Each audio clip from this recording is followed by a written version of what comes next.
ሰበር ዜና ጠቅላይ ሚኒስትር አብይ አህመድ ዱባይን ሲረግጡ ኢራን ወደ አቡዳቢ ሚሳኤሎችን ተኮሰች። ወዲህ ደግሞ እንደተፈራው የእስራኤል ጦር የኢራንን ግዙፍ የኒኩለር ጣቢያ መምታቱን ይፋ አድርጓል። የእስራኤል እርምጃ እጅግ ያነጋገረ ሲሆን የአብይ ወደ ጦርነቱ ቀጠና መግባትም አብይን ጀብደኛ አስብሏቸዋል። የኢራንን እስትንፋስ ሲቆርጥ አደገኛ ጥቃት የእስራኤል ጦር ፈጽሟል። ጦሩ የኢራንን የኒኩለር ጣቢያ በአስፈሪ ሚሳኤሎችና ቦምቦች መደብደቡ ታውቋል። የእስራኤል ጦር የኒኩለር ጣቢያውን ለመምታት የአሜሪካውን ቢ2ቢ ዋሻ ድርማሽ ቦምብ መጠቀሙም ታውቋል። ይህ በእንዲህ እንዳለ ጠቅላይ ሚኒስትር አብይ አህመድ በሚሳኤል ጦርነት እየተናጠ ወደሚገኘው አረብ ኤሚሬትስ ገብተዋል። ለመሆኑ አብይ ቅልጥ ባለው ጦርነት መሃል ለምን አቡዳቢ ተጓዙ የሚለውን እነግራችኋለን።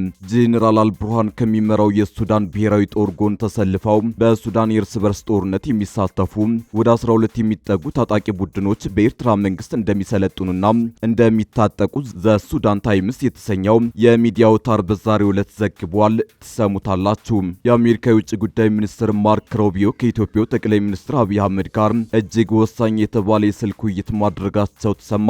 እጅግ ወሳኝ የተባለ የስልክ ውይይት ማድረጋቸውን የአሜሪካ የውጭ ጉዳይ መስሪያ ቤት ይፋ አድርጓል። የመስሪያ ቤቱ ዋና ምክትል ቃል አቀባይ ቶሚ ፒጎት ዛሬ ባወጡት አጭር ነገር ግን ጥልቅ መልእክት ባለው መግለጫ የሁለቱ ሀገራት መሪዎች በቀጠናው የጸጥታ ጉዳዮች ላይ ሰፊ ምክክር ማድረጋቸውን አብራርተዋል።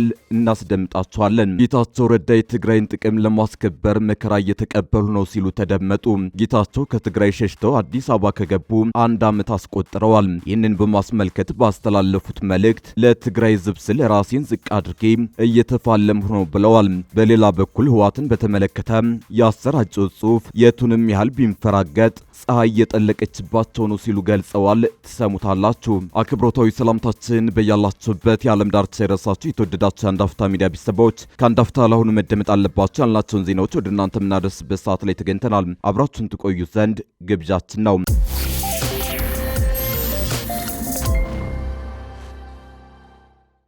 የእስራኤል ጦር ባለፉት ቀናት በፈጸማቸው ጥቃቶች ቴህራን ውስጥ የሚገኝ የኢራን ኒውክሌር ማምረቻ ግቢን መምታቱን ገለጸ። የእስራኤል መከላከያ ሰራዊት ጥቃት የደረሰበት ስፍራ ኢራን ወሳኝ የኒውክሌር መሳሪያ አቅሞቿን ለማሳደግ ትጠቀምበት ነበር ብሏል። ታሌካን የተባለው ይህ ግቢ የተመታው ባለፉት ቀናት ውስጥ አካባቢው ላይ በተፈጸመው ተከታታይ ጥቃት እንደሆነ ተገልጿል። የእስራኤል ጦር በቴሌግራም ገጹ ላይ ባወጣው መግለጫ የታሌካን ግቢ የኒውክሌር መሳሪያዎችን ለማልማት የሚያስችሉ ወሳኝ አቅሞችን ለማሳደግ በአገዛዙ ጥቅም ላይ ውሏል ብሏል። እንደ እስራኤል ጦር ገለጻ ስፍራው በአውሮፓውያኑ 2000ዎቹ የምስጢራዊ የኒውክሌር መሳሪያ ልማት ፕሮግራም አካል ሆኖ ፈንጂዎችን ለማምረትና ሙከራዎችን ለማሳደግ ይውል ነበር። መግለጫው ባለፈው ዓመት ሐምሌ ውስጥ በኢራን የኒውክሌር ተቋማት ላይ የተፈጸሙ ጥቃቶች የሀገሪቱን የኒውክሌር መሳሪያ ፕሮግራም ላይ ከፍተኛ ጉዳት እንዳደረሰም አንስቷል። አሁን ጥቃት ተፈጽሞበታል የተባለው ይህ ስፍራ በአውሮፓውያኑ ጥቅምት 2004 ላይ ተመቶ ነበር። ጦሩ በመግለጫው ግቢው በአውሮፓውያኑ ጥቅምት 2004 ጥቃት ከደረሰበት በኋላ አገዛዙ በድጋሚ መልሶ ለማቋቋም እርምጃዎችን መውሰዱን የእስራኤል መከላከያ ሰራዊት ለይቷል ብሏል። የእስራኤል መንግስት ይህንን ቢለም ኢራን የኒውክሌር መሳሪያ ለማምረት እየሰራች ነው በሚል የሚቀርብባትን ክስ በተደጋጋሚ ውድቅ አድርጋለች። የኒውክሌር ፕሮግራሟ ለሰላማዊ ዓላማ የሚውል እንደሆነም ገልጻለች። ይሁን እንጂ ኢራን የኒውክሌር መሳሪያ ሳትታጠቅ ለጦር መሳሪያነት በሚውል ደረጃ የበለጸገ ዩራኒየም ያላት ብቸኛው ሀገር ነች። ይህ በእንዲህ እንዳለ ጠቅላይ ሚኒስትር አብይ አህመድ የጦርነት ቀጠና ወደ ሆነው መካከለኛው ምስራቅ የተጓዙ የመጀመሪያው የሀገር መሪ ሆነዋል። ሰዓታት በፊት የጠቅላይ ሚኒስትር ጽህፈት ቤት ጠቅላይ ሚኒስትር አብይ አህመድ ከልዑክ ቡድናቸው ጋር በጅቡቲ የቀጠናዊ ጉዳዮች ላይ ምክክር አድርገዋል የሚል አጭር መረጃ አጋርተዋል። የጅቡቲው ፕሬዝዳንት እስማኤል ኦመር ጊሌ ደግሞ ከኢትዮጵያና ሶማሊያ መሪዎች ጋር ጅቡቲ በመኖሪያ ቤታቸው ውይይት እንዳደረጉ ከጥቂት ሰዓታት በፊት በይፋዊ የፌስቡክ ገጻቸው መረጃ አጋርተዋል። ሶስቱ ሀገራት አሜሪካና እስራኤል በኢራን ላይ ከከፈቱት ጦርነት ጋር በተያያዘ በንግድና የባህር ንግድ ላይ ስላመጣው ተጽዕኖ ውይይት አድርገዋል። እንዲሁም በረመዳን የአፍጠር ፕሮግራም ላይ ተሳትፈዋል። እዚህ ቆይታቸው በኋላ ደግሞ ጠቅላይ ሚኒስትሩ የጅቡቲ ጉብኝታቸውን አጠናቀው በጦርነት እየተናጠ ወዳለው የመካከለኛው ምስራቅ አቅንተዋል። ጠቅላይ ሚኒስትሩ ከጅቡቲ ቀጥሎ 30 ከሚጠጉ የልዑክ ከልዑካን ቡድናቸው ጋር የተጓዙት ወደ ተባበሩት አረብ ኤሚሬትሷ አቡዳቢ ከተማ ነው። በአቡዳቢ ቆይታቸው ከኤሚሬትስ ፕሬዝዳንት ሼክ መሐመድ ቢን ዛይድ አል ናህያን ጋር ተገናኝተው እንደሚመክሩ ይጠበቃል።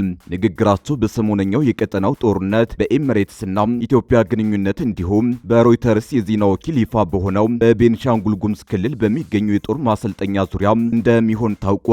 የኤሚሬትስ አካል የሆነችው አቡዳቢ በቅርብ ቀናት ከኢራን በሚወነጨፉ ድሮኖችና ባለስቲክ ሚሳይሎች ኢላማ ሆናለች። በተለይ በግዛቱ የሚገኘው አልዳፋራ የተባለው የኤሚሬትስ አየር ኃይል የጦር ሰፈር ጥቃት ተፈጽሞበታል። እዚህም በተጨማሪ በአቡዳቢ የሚገኙ የመኖሪያ ህንፃዎች፣ ፋብሪካዎችና የአቡዳቢ ዋና የአየር ማረፊያ በኢራን ተጠቅተዋል። በአጠቃላይ በኤሚሬትስ 6 ሰው ህይወቱ አልፎ 131 መቁሰላቸውን መረጃዎች ያሳያሉ።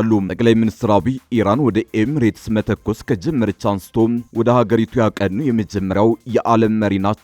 የኢትዮጵያ መንግስት እስካሁን ኢራን በኪዩት ላይ በፈጸመችው ጥቃት ዙሪያ ውግዘቱን ይፋ ያደረገ ሲሆን በኤሚሬትስ ዙሪያ ግን ያለው ነገር የለም። ጠቅላይ ሚኒስትሩ በዚህ አስቸጋሪ ወቅት ወደ ኤሚሬትስ መሄዳቸው በክፉ ቀን ጭምር የሀገሪቱ ወዳጅ እንደሆኑ ለማሳየት ትልቅ አቅም አለው፣ ዋና ዓላማውም እሱ ነው ያሉ አንድ ተንታኝ በወታደራዊና ኢኮኖሚ ድጋፍ ዙሪያ ውይይት ሊኖር እንደሚችል ጠቁመዋል። ልክ የዛሬ 2 ወር ጠቅላይ ሚኒስትር አብይ ወደ ጅቡቲ ባቀኑበት ወቅት ቀጥለው ኤሚሬትስን ጎብኝተው ነበር። ይሁንና ከጅቡቲ ጉብኝት ውጪ የኤሚሬትሱ ጉዞ በሚዲያ ይፋ ሳይደረግ ቀርቶ ነበር። ጄኔራል አልቡርሃን ከሚመራው የሱዳን ብሔራዊ ጦር ጎን ተሰልፈው በሱዳን የእርስ በርስ ጦርነት የሚሳተፉ ወደ 12 የሚጠጉ ታጣቂ ቡድኖች በኤርትራ መንግስት እንደሚሰለጥኑና እንደሚታጠቁ ዘ ሱዳን ታይምስ የተሰኘው የሚዲያ አውታር በዛሬው ዕለት ዘግቧል። ሱዳንን ከግብጽ ኤርትራና ኢትዮጵያ ጋር የሚያዋስነውና በቀይ ባህር ዳርቻ የሚዘልቀው ምስራቃዊ ሱዳን በአሁኑ ወቅት በሱዳን ብሔራዊ ጦርና በፈጥኖ ድራሽ ኃይሉ መካከል ለሚካሄደው ግጭት ቁልፍ ስትራቴጂካዊ ስፍራ የሆነ መምጣቱን ከሱዳን የሚወጡ መረጃዎች ያሳያሉ። ምስራቃዊ ሱዳን ከኤርትራ ኢትዮጵያና ግብጽ ጋር ድንበር ተሻጋሪ ትስስር ያላቸውን የተለያዩ ማንነቶችና የጎሳ ማህበረሰቦች የሚገኙበት አካባቢ ነው።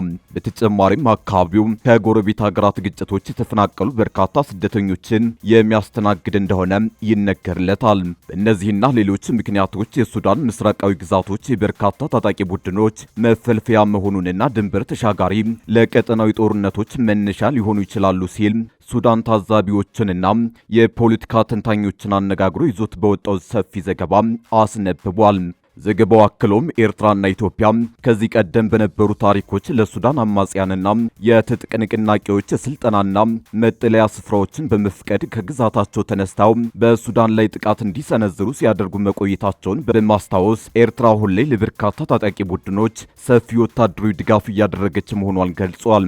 ሱዳን ታይምስ አንድ የአፍሪካ ቀንድ ቀጠናዊ ተንታኝን ጠቅሶ እንዳሰፈረው በሱዳን እየተካሄደ ባለው የእርስ በርስ ጦርነት ሳቢያ የተለያዩ ፍላጎት ያላቸው ታጣቂ ቡድኖች መበራከትና በጎሳዎች መካከል ያለው ጥልቅ የስልጣንና የሀብት ፉክክር ተከትሎ ኤርትራ በርካታ ታጣቂ ቡድኖችን በማሰልጠንና በማስታጠቅ በሱዳን የእርስ በርስ ጦርነት እጇን እንድታስረዝም እድል ፈጥሮላታል ብሏል። ቀጠናው ለውጭ ሀገራት ሽኩቻ በተለይም በኤርትራና በኢትዮጵያ መካከል ላለው ውጥረት ተጋላጭ ሆኗል ያለው የሱዳን ታይምስ ዘገባ ምስራቃዊ ሱዳን ለቀጠናዊ የኃይል ፍልሚያዎችና የውክልና ጦርነት ምቹ ሜዳ እየሆነ መጥቷል ብሏል።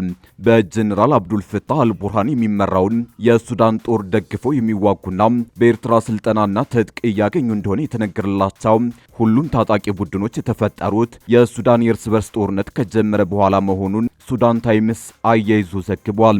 በኤርትራ መንግስት ወታደሮች ስልጠናና ትጥቅ ከሚቀርብላቸው ታጣቂ ቡድኖች መካከል የምስራቅ ሱዳን ነጻነት ንቅናቄ፣ የምስራቅ ኮርፕስ፣ የምስራቅ ሱዳን ጋሻ ኃይሎች፣ የፍትህና ልማት ብሔራዊ ንቅናቄ ዋነኞቹ መሆናቸውን ሱዳን ታይምስ ባሰፈረው ዘገባ ተመላክቷል። ይህ በኤርትራ የሚሰለጥኑ ሚሊሻዎች ቁጥር መጨመር ስጋት በፈጠረበት ወቅት አሜሪካ በትናንትናው ዕለት የሱዳን ሙስሊም ወንድማማቾች ቡድንን በአሸባሪነት መፈረጇ የሚታወስ ሲሆን በኤርትራ ይደገፋሉ ከተባሉት አብዛኞቹ ታጣቂ ቡድኖች በሽብርተኝነት ከተፈረጀው የሙስሊም ወንድማማቾች ቡድን ጋር ጥብቅ ቁርኝት እንዳላቸው ይነገራል። የአሜሪካ የውጭ ጉዳይ ሚኒስትር ማርክ ሮቢዮ ከኢትዮጵያው ጠቅላይ ሚኒስትር አብይ አህመድ ጋር እጅግ ወሳኝ የተባለ የስልክ ውይይት ማድረጋቸውን የአሜሪካ የውጭ ጉዳይ መስሪያ ቤት ይፋ አድርጓል። የመስሪያ ቤቱ ዋና ምክትል ቃል አቀባይ ቶሚ ፒጎት ዛሬ ባወጡት አጭር ነገር ግን ጥልቅ መልእክት ባዘለው መግለጫ የሁለቱ ሀገራት መሪዎች በቀጠናዊ የጸጥታ ጉዳዮች ላይ ሰፊ ምክክር ማድረጋቸውን አብራርተዋል። ለዚህም መሰረት የውጭ ጉዳይ ሚኒስትሩና ጠቅላይ ሚኒስትሩ በቀጠናዊ መረጋጋት፣ በጸረ ሽብርተኝነት ትብብር፣ በኢኮኖሚያዊ ብልጽግና እንዲሁም በአፍሪካ ቀንድ የረጅም ጊዜ የጸጥታ መሰረት በመገንባት ዙሪያ ያላቸውን የጋራ ቁርጠኝነት አረጋግጠዋል። የፖለቲካ ተንታኞች እንደሚሉት ይህ የአሜሪካ የውጭ ጉዳይ ሚኒስትርና የኢትዮጵያ ጠቅላይ ሚኒስትር የስልክ ውይይት በአፍሪካ ቀንድ እጅግ ውስብስብና ውጥረት በነገሰበት የሽግግር ወቅት ላይ የተደረገ በመሆኑ ቀላል የሚባል የዲፕሎማሲ ልውውጥ አይደለም። ማርክ ሮቢዮና የአሜሪካ መንግስት ቀጠናዊ መረጋጋትና የጸረ ሽብርተኝነት ትብብር የሚሉትን ቁልፍ ቃላት ሲጠቀሙ ኢትዮጵያ በቀጠናው ያላትን ተተኪ የሌለው የጸጥታ ምሰሶነት እውቅና መስጠታቸውን በግልጽ ያሳያል ይላሉ። በተለይም በሶማሊያ ያለውን የአልሸባብ ስጋትንና የቀይ ባህር የደህንነት አደጋ እያሻቀበ ባለበት በዚህን ወቅት ዋሽንግተን አዲስ አበባን ከጎኗ ማሰለፍ እንደምትፈልግ ጠቋሚ ነው። ይሁን እንጂ ከዚህ አጭር መግለጫ ጀርባ ያለው አንድምታ ሌላ ጥልቅ መልእክትም ይዟል። አሜሪካ ቀጠናዊ መረጋጋት ስትል ኢትዮጵያ ከጎረቤት ሀገራት ጋር በተለይም ከሶማሊያ ጋር በሶማሌላንድ የመግባቢያ ስምምነት ምክንያት የተፈጠረውን ውጥረት እንዲሁም ከኤርትራ ጋር ያለውን የሻከረ ግንኙነት በዲፕሎማሲያዊ መንገድ እንድትፈታና ወደ ከፋ ግጭት እንዳታመራ ማሳሰቧን ያመላክታል ሲሉም አስተያየታቸውን ሰጥተዋል። በተጨማሪም የኢኮኖሚያዊ ብልጽግና ጉዳይ መነሳቱ ኢትዮጵያ ከዓለም አቀፉ የገንዘብ ተቋም IMF እና ከዓለም ባንክ ጋር ለምታደርገው የኢኮኖሚ ማሻሻያ ድጋፍ እንዲሁም ወደፊት የአጉዋ የንግድ ዕድልን መልሳ ለማግኘት አሜሪካ በሩን ክፍት ልታደርግ እንደምትችል የሚጠቁም ነው ሲሉ እይታቸውን የሚያጋሩት ተንታኞቹ፣ ነገር ግን ይህ የኢኮኖሚ ትብብር በቀጥታ ከሀገር ውስጥ ሰላምና ከቀጠናዊ መረጋጋት ጋር የተቆራኘ መሆኑን የዋሽንግተን ዲፕሎማቶች በተዘዋዋሪ እያስገነዘቡ ይገኛሉም ሲሉ ጠቁመዋል። ይህ የዋሽንግተንና የአራት ኪሎ ከፍተኛ ባለስልጣናት ንግግር አሜሪካ ኢትዮጵያን አሁንም እንደ ዋነኛ ስትራቴጂክ አጋር እንደምትመለከታት የሚያሳይ ቢሆንም ይህ አጋርነት ግን ጦርነቶችን በማስወገድና ውስጣዊ ብሎም ቀጠናዊ ሰላምን በማረጋገጥ ላይ የተመሰረተ መሆኑን በሚገባ ያስረዳል ሲሉ ታዛቢዎች ተናግረዋል። ከመቀሌ ሸሽተው አዲስ አበባ ከመሸጉ አንድ ዓመት ያስቆጠሩት ጌታቸው ረዳ ዛሬም የትግራይን ሕዝብ ጥቅም ለማስከበር 4 ኪሎ ላይ ብርቱ ትግል እያደረኩ ነው ብለዋል። በወልቃይት ጠለምትና ራያ ከትግራይ መነጠል ያቀረቡትን ክስ አንስተው እጅ የሰጡ የሚመስሉት ጌታቸው እጅግ ፈታኝ ነው ባሉበት በዚህን ወቅት ስለ ትግራይ ጥቅም ሲሉ መከራ እየተቀበሉ መሆኑን ተናግረዋል። የአንድ ዓመት የአዲስ አበባ ቆይታቸውን አስመልክተው ለደጋፊዎቻቸው መልእክት ያስተላለፉት ጌታቸው በሚያምኗቸው ባልደረቦቻቸው ክደት እንደተፈጸመባቸው ገልጸዋል። ከታቀደላቸው ግድያ በመትረፍ ከትግራይ መውጣታቸውን የሚገልጹት ጌታቸው ዛሬም ካቋማቸው ዝንፍ አላልኩም ብለዋል። ከተቃጣባቸው ከግድያ ሙከራ መልጠው ወደ አዲስ አበባ የገቡበትን አንደኛ ዓመት ሲያስታውሱ ከማንም የማልጠብቀው ክህደት በዚች ቀን በስርዓቱና በእኔ ላይ ተፈጽሟል ብለዋል። በወቅቱ ከመቀሌ ወደ አዲስ አበባ ለመብረር ወደ አየር መንገድ ሲገቡ የግድያ ተልዕኮ የተሰጣቸው የህወሓት ታጣቂዎች መንገድ ዘግተውባቸው እንደነበር መግለጻቸው ይታወሳል። ጌታቸው የጠቅላይ ሚኒስትር አብይ አህመድ የምስራቅ አፍሪካ ጉዳዮች አማካሪ ሆነው 4 ኪሎ ቢገቡም ትግላቸው ስለ ትግራይ ጥቅም መሆኑን ገልጸዋል። የኢትዮጵያ ብሔራዊ ጥቅምን ለማስከበር ብርቱ ጥረት በሚፈለግበት ቦታ ላይ የተሾሙት ጌታቸው ዛሬም ትግላቸው ስለ ትግራይ ብቻ መሆኑን አረጋግጠዋል። በተሰጣቸው ስልጣንና በሚያራምዱት ሐሳብ መካከል ከፍተኛ መጣረስ በማሳየታቸው የሚተቹት ጌታቸው ዛሬም አቋማቸውን አስረግጠው ተናግረዋል። በአንድ ዓመት የአዲስ አበባ ቆይታቸው ስለ ትግራይ ሕዝብ ጥቅም መከበር ራሴን ዝቅ አድርጌ እየሰራሁ መሆኔ ይታወቅልኝ ብለዋል። ጌታቸው በመልእክታቸው የማንነቴ መሰረት የእውቀቴ ምንጭና የትግሌ ስንቅ የሆነው የትግራይ ሕዝብ ሆይ ዛሬም ዋጋ እየከፈልኩልህ መሆኑን እወቅልኝ ብለዋል። እስከ ለተሞቴ ከጎንህና ከፍላጎትህ ጋር እሰለፋለሁ በማለት የተገዘቱለትን የትግራይ ሕዝብ ጥቅሞችን ለማስከበር ዛሬም ነገም ወደ ኋላ እንደማይሉ ገልጸዋል። የሁለት ዓመቱ ደም አፋሳሽ ጦርነት እስከ ጊዜው አስተዳደር ፕሬዝዳንት ጊዜያቸው ራሳቸውን ለትግራይ ሕዝብ አሳልፈው መስጠታቸውን ጌታቸው አስታውሰዋል።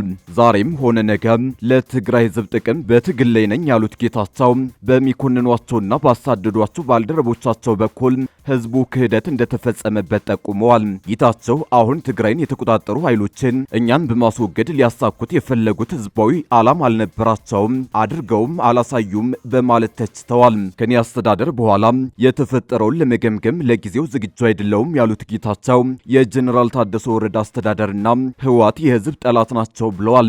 ትግራይን የተቆጣጠሩት አካላት ስርቆት፣ ውሸት፣ ሰውን ማዋረድ፣ በትግራይ ህዝብና በተፈናቃዩ ስም የህዝብን ስቅይት ማራዘም ባላቸው አቅም ሁሉ እየተረባረቡ ነው ሲሉም ጠቁመዋል። የፈለጉትን ያክል ቢንፈራገጡ ፀሐይ እየጠለቀችባቸው መሆኑን እነሱ ራሳቸው ያውቁታል ሲሉ ጌታቸው የቀድሞ ባልደረቦቻቸውን ውድቀት አይቀሬ መሆኑን አመልክተዋል።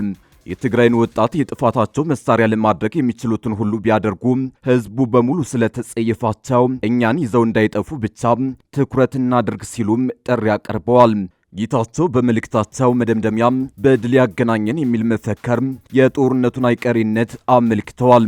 አወዛጋቢው ፖለቲከኛ ጌታቸው ይህን መልእክት ያስተላለፉት በወልቃይት ጠለምትና ራያ ከትግራይ ክልል መነጠል ላይ ያቀረቡትን ክስ ባነሱ ማግስት ነው። ስምረት ክሱን ያነሳው የፌዴሬሽን ምክር ቤቱን ውሳኔ አጠቃላይ የፌዴሬሽን ምክር ቤቱን ምልአተ ጉባኤ ሳያሟላ አፈ ጉባኤው ብቻ የወሰነው ነው በሚል መሆኑን አስታውቋል። የጌታቸው ፓርቲ ክሱን ያነሳው ጉዳዩ ፖለቲካዊ ውሳኔ ስለሆነ ፖለቲካዊ መፍትሄ እንደሚያስፈልገው በማመን መሆኑን ለቢቢሲ አማርኛ በሰጠው ማብራሪያ ገልጿል።